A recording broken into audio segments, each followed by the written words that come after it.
Hello, friends, and welcome into NBA Now. I am Tom Downey. Alongside me is Harris Rubenstein, here with the aftermath of the NBA trade deadline. A very active one over the past couple of days, really. All kinds of moves, some awesome, some not so awesome, some of the okay, that happened variety. So let's take a look now at the winners and the losers from the trade deadline. We'll start with the positive side of things out in LA with the Clippers, Harris. Yes, not the Lakers. The Clippers were an absolute winner.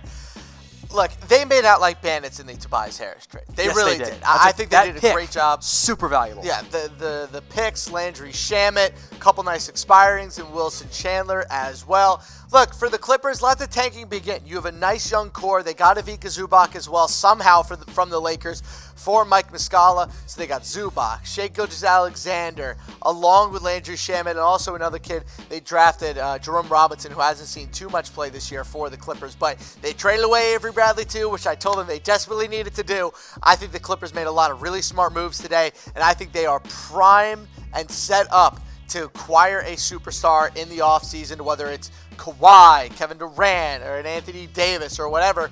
They are in line to acquire a big-time free agent. That Zubac trade was the big one, right? Yeah, I can't believe they got Zubac for nothing. They got him for Mike Muscala. Zubac has been averaging like about 18 and 12 for about 3 weeks now. He's been a really, really good player for the Lakers when they've actually played him. So I don't know. I think this is a really, really weird trade for the Lakers. And then also getting rid of Avery Bradley, great move for players that actually aren't that bad. Garrett Temple to Michael Green. Two nice players, two good bench players that they can also build around. The key was getting rid of Bradley, right, with the way his contract was set up. So Clippers are one of Harris's winners. Next up, the Milwaukee Bucks, and they made one notable trade there.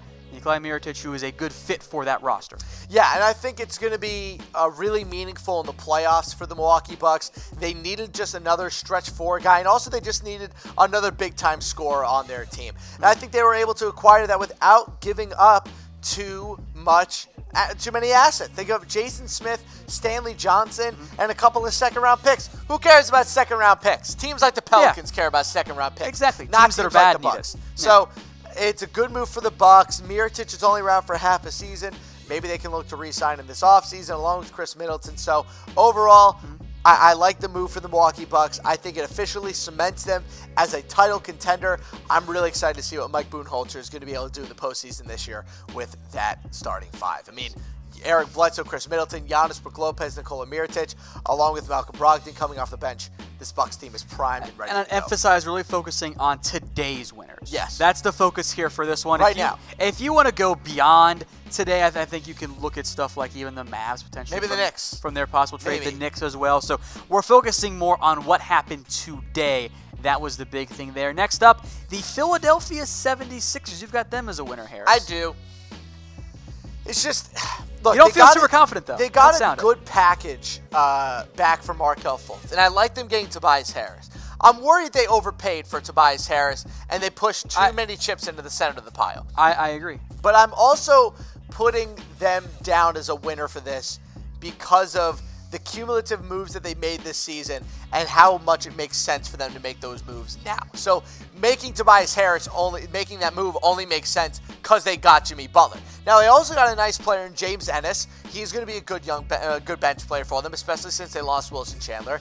They got Jonathan Simmons as well, who, despite the fact that he can't shoot threes at all, will be a nice bench player for them as well. And technically, they traded for Malachi Richardson, although they also waived him. So they bought a second-round pick. They've also opened up some minutes as well for the likes of Jonah Bolden and Furkan Korkmaz, who, two young players, not that great. Type. But thank you. They need some minutes. And look, I think getting out from under the Markelle Fultz distraction is going to be good for them. But overall, if they can re-sign Tobias Harris and Jimmy Butler this offseason, which is going to be difficult to do because they want to create this proverbial Big Four, if they can do that, they're going to be a threat in the Eastern Conference for many, many years. My one worry with this, and why I was a little hesitant when we started talking about them, I'm a little bit hesitant about the 76ers. Look, Tobias Harris was able to average 20 points on a team where they had no other offensive options on the starting five. Shai Gilgeous-Alexander, Avery Bradley, Montrezl Harrell, Racine Gortat. Like, they're just, the only other scoring option on that team was Lou Williams off the bench. So now he's going to a 76ers team with a ball-dominant point guard who can't play off the ball because he can't shoot. Joel Embiid, who, again, needs the ball in his hand. Jimmy Butler, another guy who, again, needs the ball in his hands. I'm just worried that the chemistry is not going to work. How does he fit as almost a spot-up type guy? That's a fair concern to have. He can shoot. He's a good shooter. I'm just worried how he's going to transition from being the guy with the ball in his hand with the Clippers to a secondary, tertiary He is now the fourth option. He maybe even the fifth option. Because JJ's still there. Because JJ Redick is still there. He might be the fifth option on this team. I'm worried that that's not going to fly too well with him and that he's going to leave this offseason for a better deal. We'll see. All right, next up, the Boston Celtics. Not really because of the moves they made, although they did open up a roster spot with the trade of Jabari Bird for a fake second-round pick. But Anthony Davis did not get traded. That's a win for Boston. Keeps them alive for a move in the offseason. Not only does it keep them alive, I am convinced that they are now in pole position to get Anthony Davis. And if you're the Celtics, you aren't worried about Anthony Davis saying he's not going to re-sign with you. You're not worried about any of this. Your worries are this. I need to re-sign Kyrie Irving this summer. I want to trade for Anthony Davis. Now, all these rumors that are flying around about the Celtics offer Anthony Davis, I don't believe it. I think that the offer that was put out there made absolutely no sense. Danny Ainge would never, please, I've seen every single trade that Danny Ainge has ever made. The rumored trade that's going out right now of Jason Tatum, Marcus Smart, Robert Williams, and Al Horford, and 3 first-round picks is a trade that Danny Ainge would never in his lifetime make. But the Celtics also were able to open up a roster spot in the buyout market. Maybe they pick up a shooter. Maybe they pick up Enes Kanter. We will see. But the Celtics, with Anthony Davis not being traded today, are absolutely one of the big winners of the deadline. All right, so who is the biggest trade deadline winner, Harris? Overall, pick one team. You know, I didn't put them in there.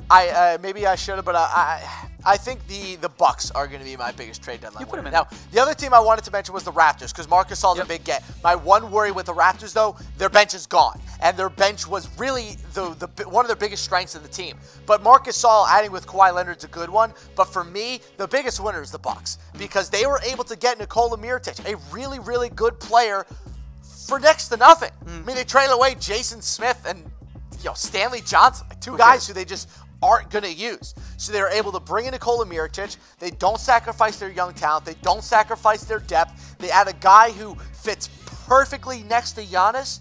And I think for that reason, the Bucks are the biggest deadline winner for me. Raptors, great get. He was the best player on the market. Asterisk winner because of, we'll see what happens in the buyout market. If they fill it up, winner there. Because you do kind of sacrifice some bench depth for now, but I think they'll be okay. I'll also throw out the Dallas Mavericks for what they did. That's a fair one. And they're asterisks too because their moves didn't come today. Their moves came before today. That's not true. Technically on the trade deadline, but if we group them all together, they're a winner for me. I loved what they did. Last thing on Marc Gasol versus Nikola Mirotic. The reason I think that the Nikola Mirotic fit is better, I just think that he's a better fit for that team than Marc Gasol is for the Toronto Raptors. Plus, the Raptors are now in the books for the $25 million for Gasol next year, along with Kyle Lowry's $33 million next year. So a lot of money short up in two wrong side of 30 guys. That's a little worrying for me. Let's talk losers then here. The Washington Wizards, who you continue to despise, and they don't seem to have much of a plan right now, Harris. What the hell are they doing? Building around Trevor Ariza and Bradley Beal and Jeff Green. Man, it is so frustrating. Like, I get it. You want to stay under the tax. But if you're trying to stay under the tax, blow it up. Why are you trading Otto Porter for Jabari Parker's crap contract? Why are you trading for Bobby Portis? Like, why are you trading for bad players? He's the second best player on your whole damn team. Your whole team. And you traded him for Jabari Parker and Bobby Portis. Like, I get it. The contract sucked. And it was tough to get off of. You couldn't get a first-round pick and an expiring contract for Otto Porter? You had to get two iffy young players? Bobby Portis is 9 months removed from punching a teammate in the face. Jabari Parker doesn't play defense and is on the books for $20 million next year. It doesn't make sense to me. Now, getting rid of the Markieff Morris contract, whatever. But again, Markieff Morris is a good player. They couldn't trade him to a contender for a late first-round pick or for an expiring contract that they can do something with. You get back Wesley Johnson, They but also, you also attached a pick to him. Doesn't make sense. Ernie Grunfeld is the bad. worst GM in the NBA. I have said this for years now, and he has proven me correct time and time again. This Wizards team will never be successful until they fire him. He has been the GM now for 16 years. And in those 16 years, they have won one playoff series. One. Fire him. Every Wizards fan I know agrees with you. And also, if you're trading Otto Porter, why aren't you trading Bradley Beal? John Wall might not come back next season. Blow it up. This is a joke. Common theme among your first two losers here. They're caught in no man's land. They're caught in no man's land, and they also got back horrible value for their most valuable trade assets. Which brings us to the Memphis Grizzlies, who traded away Marc Gasol and got nothing that actually helps them long term. I want to make this clear. Trading away Marc Gasol is the right move. That is what they should have done. But they should have traded him for picks and young guys, not NBA veterans who can help you win games. Bad contracts. Or bad contracts. And attach a pick to it. But they didn't do that. They got bad contracts and didn't get a pick either. They traded away Marc Gasol for a worse 2-year contract at the same position in Jonas Valanciunas. DeLon Wright, who's a free agent this season, or this offseason, who's not going to stay with the Grizzlies. And it's an He's old going to vet. go sign with a contender. He's a young guy. He's pretty good. And CJ Miles. Old vet. Who is not... Why do the Grizzlies want CJ Miles? Why was his name even brought up in trade talks? Wouldn't, instead of DeLon Wright and CJ Miles, you ask for OG Anunoby, who's a young player you can build around? Or Pascal. What are you doing even asking for CJ Miles? It's a joke. Send CJ Miles back to Indiana. Send him to Boston. Ooh, but you got a 2024 second-round pick. Like, good Lord. Then this. I also hate this. They trade away Garrett Temple, a very good backup point guard, and JaMychal Green, a very good big man off the bench, for Avery Bradley? Neither of those two guys get paid enough to qualify it as a salary dump. What it is Chris Wallace, time and time again, being taken advantage of and not understanding how to trade players in the modern-day NBA. They went from the grit and grind Grizzlies to being the worst-run organization in basketball in a matter of 2 years. It is stunning to me how you transition out of dynasties. I'm not saying the Grizzlies were a dynasty, but the grit and grind team definitely had a lot of power to it. How you transition in and out of those things is as important as what you do inside of them. And the Grizzlies, that big yellow word of loser, does not define a single team in the NBA more than the Grizzlies right now. Your franchise is a loser. Get a new GM and try to build around the young assets you have on this team. Trade Tyreek Evans when you have the chance. Trade Marc Gasol for young players and picks. Stop this crap of thinking you're going to be competitive, because it is hurting your franchise. And then they don't trade Mike Conley. At least they can still trade Conley. It's not as bad as the Tyreek Evans non-trade last year. It's just pathetic. They have not been a well-run team all over the place. All right, let's talk about the LA Lakers then. Of course, they were unable to trade for Anthony Davis, which isn't really their fault per se, but they're still a loser, and I know you don't like the Zubac trade either. I put them on the loser list because they didn't acquire Anthony Davis. That's it. If you're the Lakers and you don't acquire Anthony Davis, you lose, because it's also what comes with not trading for Anthony Davis. Now you have a whole locker room of players who knows that you just try to basically trade all of them for one guy. You failed. So now the Lakers front office, they come off looking like idiots. Not just to their fan base, but to their own players. And then the trade they made today, where they traded Ivica Zubac, a guy who's in the Anthony Davis trade package, for Mike Muscala, a guy who they almost signed this offseason anyway. Yeah, it's weird. It's just, look, I appreciate what the Lakers are trying to do with acquiring LeBron. Yeah. But we need to stop questioning if this is Luke Walton's fault and need to start asking ourselves if this is Rob Pelinka and Magic Johnson's fault. Because you can't make trades like this. You can't trade away young assets for a guy on an expiring contract that's not that good. You can't you can't put all those guys in a trade for Anthony Davis and then not get him. This stuff isn't acceptable while you have LeBron at 34 years old on a 4-year contract. They have to be better. And if they try to pit this on Luke Walton, then they just come off looking even worse. Yeah. Look at their title odds. Vegas knows all. Before the deadline, 16-1.